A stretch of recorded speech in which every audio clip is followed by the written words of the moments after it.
Do you ever want to slide in instead of step over a bench to have a seat?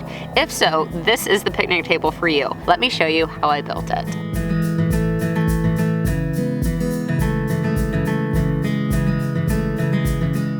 This table is built entirely from 2x6 material, and I started the build off by cutting my boards into the needed pieces. Check out my website for a set of plans. You only need 2 power tools to build it, a circular saw to cut and a drill to join. To avoid ugly cuts and splinters, start with a sharp blade.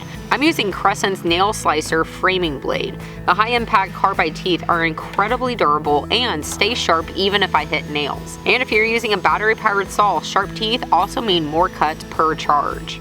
If you don't believe a blade can cut nails and stay sharp, then check out a little test I did. I'll leave a link in the description. Now that everything is cut, I'll start at the assembly process by joining the 2 legs. I first clamped a scrap to one end of my workbench, then used a tape measure to measure off the needed span of the legs and clamped on a second scrap. Now, when I set my legs into place, I'll put the point of the legs against the scrap blocks and make sure that their angle is flush to the cut of my workbench's top. If done correctly, the bottom should read the span needed while the top will perfectly fit the joining piece. It does, so next I glued and screwed this member into place.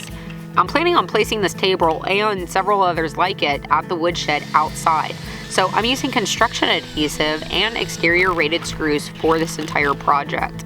I joined the next piece into place the same way, using 2 wood scrap spacers to make setting it quick and easy. Next up is these 2 parts. These will make up part of the support for the cantilever top of the table. After getting the orientation correct, I made sure both were sitting on the same surface to ensure they would be flush to each other. Centered it up left and right, then pre-drilled and attached it with screws. And for here, as well as any other joint where I'm going into the edge, I'm using 4-inch screws, and even switching up the angle where I can, just to give it some extra grab.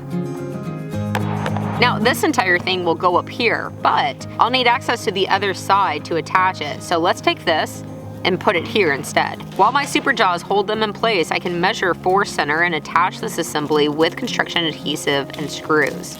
Now this will be the main support for the top, so it's important it's flush to the top of the leg assembly. I used a speed square to check for flatness, but anything straight will work.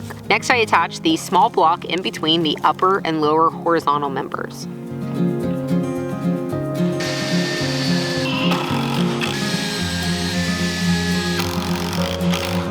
And now let's build the top. I set my pieces out on my workbench first, then grab the final piece that will make up the under support. Using a speed square to make sure it's straight across all boards, I glued and screwed it into place.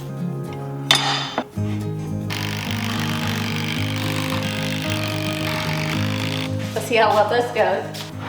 Oh, that's not too bad. I thought this was gonna be floppy.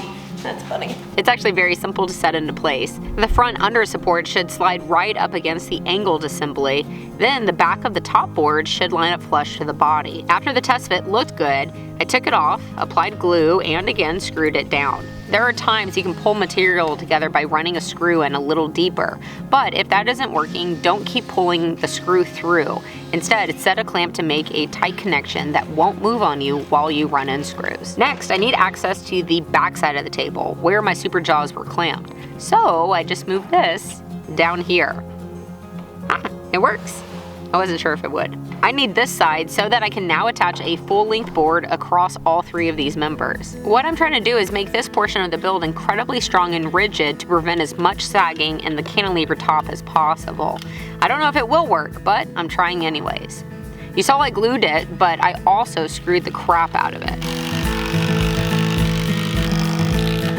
Now let's stand it up and see how it looks. The super jaws are working so well, let's continue using them as a prop up. Yeah. While that was hanging out below, I used the jaws to assemble the beginning of the seats. This is a T of parts that I just centered, using any 2x material piece as a spacer for getting that overhang correct on both ends. Now I could take it to my workbench and throw more parts at it. This one here will be the seat support, which will make sense in a moment when it comes together. Then this part will be the leg, which I found easier to move to my shop's floor to attach. Tip: I placed a scrap 2x on the ground to make it sit level while working with gravity. Okay, if all is done right, this should go on the table assembly and make it start to look like a seat. I once again used construction adhesive and long screws to attach things. After getting done on one side, I repeated by making a mirrored assembly and repeating on the other side. Let's go ahead and test this thing out.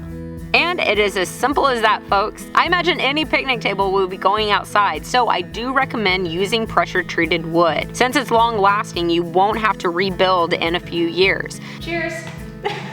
That's good for you, and it's good for the environment. Most treated lumber is southern yellow pine, which is strong, dense, and stable material. Plus, it holds nails and screws incredibly well. This is an incredibly quick and easy build, even if you want to build multiples like me. Over at the woodshed is now underneath the deck, to where if you want to grab lunch and sit underneath the deck, you're more than welcome to. And if you have more than 2 people with your party, no big deal. You can just throw 2 back to back and have a quaint seating for 4. Check the description to find a dealer of southern yellow pine near you, and check out the website if you want a set of plans. Since building the first one, Jacob over at the woodshed actually improved it even further to prevent sagging. He extended the diagonal underneath the cantilever top as far out as possible without knees bumping into it, and then also made a support under the seat diagonal. What was happening is, even if the tabletop was put on at an exact 90, the seat would want to rack over time, which would then pull the tabletop out of square. But by putting this cross member on the seat as well as extending it on the base,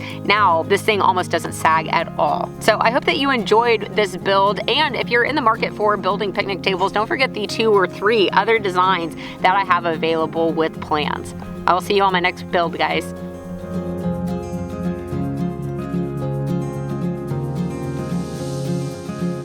I want to thank this video sponsor, which is Keeps. Between my coworkers, friends, and families, I have a lot of men in my life, and they all have one thing in common. They want to keep their hair. 2 out of 3 guys will experience some form of male pattern baldness by the time they're 35. With Keeps, you can get quality, expert care without ever visiting a doctor's office or pharmacy.